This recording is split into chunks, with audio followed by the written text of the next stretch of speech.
después de Semana Santa 2016, ¿qué nos deja la prevención?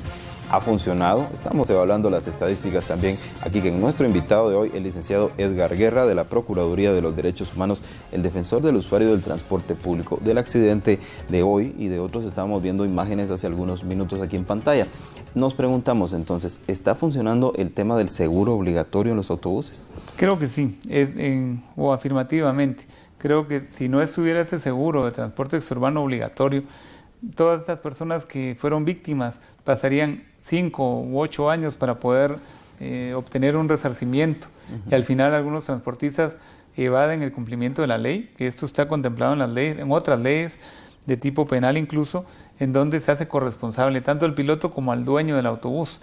Eso es positivo. Tal vez a los dueños de buses, de pilotos, no les gustará, pero eso creo que genera una presión para que realmente se cumpla la ley. Lo que ha pasado es que muchos o algunos pilotos consideran que con tener el seguro de transporte exurbano obligatorio vigente, eso los blinda, y tal vez tienen algún complejo de Superman y agarran los autobuses como que eso los va a garantizar que no se van a morir. O sea, y ese es el problema, que hay falta de conciencia en los pilotos de transporte colectivo, por una parte. En el otro, las condiciones laborales en las que realmente laboran o trabajan son malas. Realmente algunos dueños, no digo que todos, pero algunos dueños de autobuses o transportistas no cumplen con la ley. Aquí hay código de trabajo y ahora han adoptado una modalidad de contratar a los pilotos, pero por trato, es decir, por vuelta del autobús o por ruta, y le pagan ese viaje, así le llaman ellos. O sea, no tienen algunos ni condiciones laborales estables, ni bono 14, ni aguinaldo, ni absolutamente nada. Entonces ellos van compitiendo por el pasaje. Es más, cuando hay algunas empresas que van al mismo punto, ellos compiten el mismo pasaje y van corriendo a velocidades realmente vertiginosas y que ponen en riesgo a los guatemaltecos.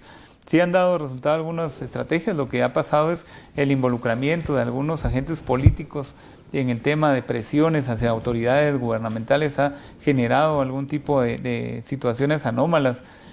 Por ejemplo, políticos que son transportistas o transportistas que son políticos, eso genera desorden. No debiera haber ese tipo de conflicto de intereses. La ley es aplicable a todo mundo, salvo estos casos que realmente llora sangre.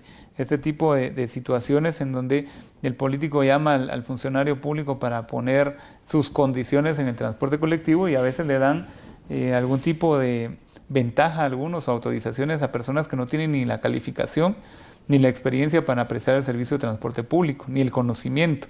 Estamos hablando del decreto 15 de 2014 también, que es la ley de prevención de hechos colectivos de tránsito, la cual indica que debe haber un registro de pilotos que hoy por hoy no se cumple. También el acuerdo gubernativo 535 de 2013, que habla de la implementación de tecnología, entre ellos el sistema prepago. Una de las, y esto le respondo al licenciado Bolaños, de las principales causas que ha degenerado en esta situación es el incremento de las tarifas o cobro de tarifas ilegales, en donde hoy algunos transportistas inescrupulosos, y vale la pena recalcarlo, inescrupulosos, estando el precio del combustible, del diésel, que es uno de los principales insumos de los transportistas o del transporte público, está a menos de 15 quetzales el galón, pero igual siguen ellos cobrando e incrementando, sacando su extra ganancia a costa del pueblo de Guatemala. Esas son las cosas que debe de analizarse y corregirse inmediatamente. ¿Quién los debería frenar a ellos? La obligación recae sobre varios entes. Primero sería en el transporte exurbano, la Dirección General de Transportes, que tendría que velar por el tema de la tarifa, en el estado de los buses, que viene la papelería y los requisitos que el Estado de Guatemala le exige, y también en otra parte, haciendo cumplir la ley de tránsito o reglamento de tránsito, sería el Departamento de Tránsito de la Policía Nacional Civil, y las PMTs, que por delegación del Ministerio de Gobernación pues hacen la labor del Departamento de Tránsito, las diferentes PMT autorizadas en toda la República. Y por último, también el tema de transporte urbano de cada localidad sería, en el caso de la Ciudad de Guatemala, la Superintendencia de Transporte Público, que también estuvimos viendo durante la Semana Mayor, pues algunos operativos que ellos realizaron.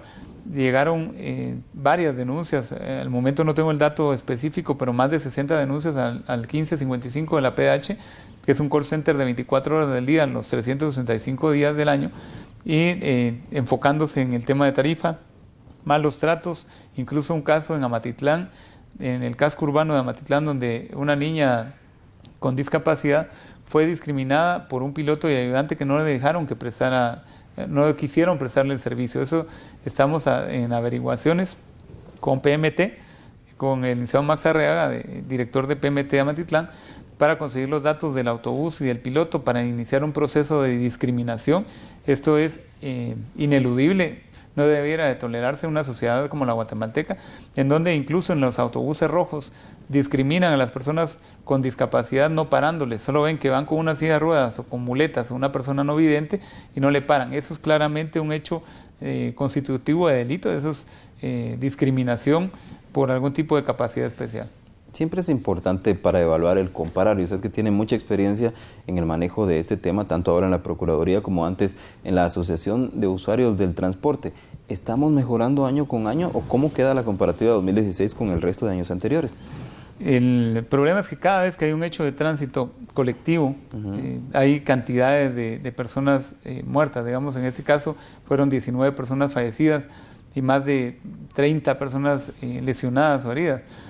Con dos hechos de tránsito de este tamaño, pues se modifican las estadísticas. Yo creo que acá tuvo un proceso de mejora en algunos años. Antes del hecho de tránsito de San Martín Jilotepeque había habido una mejora en cuanto al número de hechos de tránsito colectivos. Luego de ese hecho de tránsito se tomaron algunas medidas de precaución. Se anticiparon se hicieron algunos operativos, principalmente, y lo señalo públicamente, uno de los lugares más arriesgados para circular es la carretera occidente interamericana y principalmente el paso por Chimaltenango y el Quiché, por ejemplo. Esos son lugares, incluso en Nahualá ahora, pues, que se han convertido históricamente en generadores de hechos de tránsito. Casi se multiplica en relación al resto de la República. Y en cuanto a números o estadísticas, luego de San Martín Jilotepeque hubo una disminución considerable de hechos de tránsito colectivos, y ahora, a partir del mes tal vez de diciembre del año 2015, hubo un repunte nuevamente, se volvió a bajar, una baja en hechos de tránsito, y ahora en Semana Santa, que como platicábamos al inicio de la entrevista, que ante la supervisión que se realizó o verificación en Quetzaltenango, Totonicapán, Huehuetenango, Chimaltenango, ya se veía venir ese tipo de situaciones. Ya se había identificado rutas de transporte que viajan a velocidades realmente de competencia y que ponen en riesgo la vida de la gente, sobrecargados encima de ellos con poco mantenimiento o inadecuado mantenimiento de los autobuses.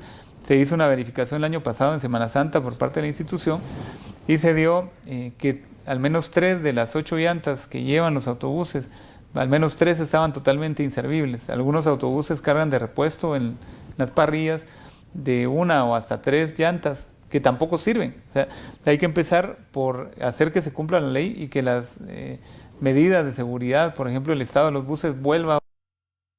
Yo sé que el impacto, muchos transportistas van a protestar, pero es su patrimonio el que está también en riesgo, en juego, y ahora ellos simplemente dicen, bueno, como ya tenemos un seguro de transporte, nos desatendemos del pasajero. No, al contrario, el Estado de Guatemala y ellos como parte del sistema de transporte deberían de velar por la seguridad e integridad de su cliente, del usuario de transporte colectivo, que diariamente circulan cerca de 6 millones de guatemaltecos a nivel nacional solamente en el transporte exurbano. Aparte, 2,5 millones aproximadamente utilizan el transporte urbano de la ciudad de Guatemala, y en Quetzaltenango también, que se ha convertido en la segunda ciudad más importante, tanto económicamente como en situaciones que se han dado en deformidad del transporte colectivo. Estuvimos ahí hablando también con el señor alcalde de Quetzaltenango, que ellos mismos han evidenciado una crisis que se ha venido acumulando de por lo menos 10 años. Gracias, lo más importante, las sugerencias para que la temática mejore. Tenemos un minuto para ello. En primer lugar, transportistas, pues, que realmente hagan su trabajo, que mantengan las unidades de transporte en óptimas condiciones, que mejoren el tema de capacidades de sus empleados o de sus trabajadores, como serían los pilotos y ayudantes. la implementación de tecnología para evitar ese tipo de tema, que tendría una vinculación entre transportistas y también el gobierno o el Estado de Guatemala, implementación de GPS, sistema prepago y otras cámaras en autobuses para determinar la responsabilidad posterior en algún hecho de tránsito, pero de una manera científica. Y los usuarios, denunciar ese tipo de hechos. Me refiero a que el piloto va hablando por teléfono o va bebido o en estado de ebriedad, denunciarlo. Yo creo que es la única manera. A las autoridades también, los usuarios, denunciar autoridades que van cobrando mordida en la carretera. Muchas gracias, entonces, licenciado Guerra. A la orden, licenciado Bolaño. Por entonces aportar este análisis importante, porque por un lado el número de afectados, de heridos, de fallecidos, pero lo más importante, el por qué ocurrió ello.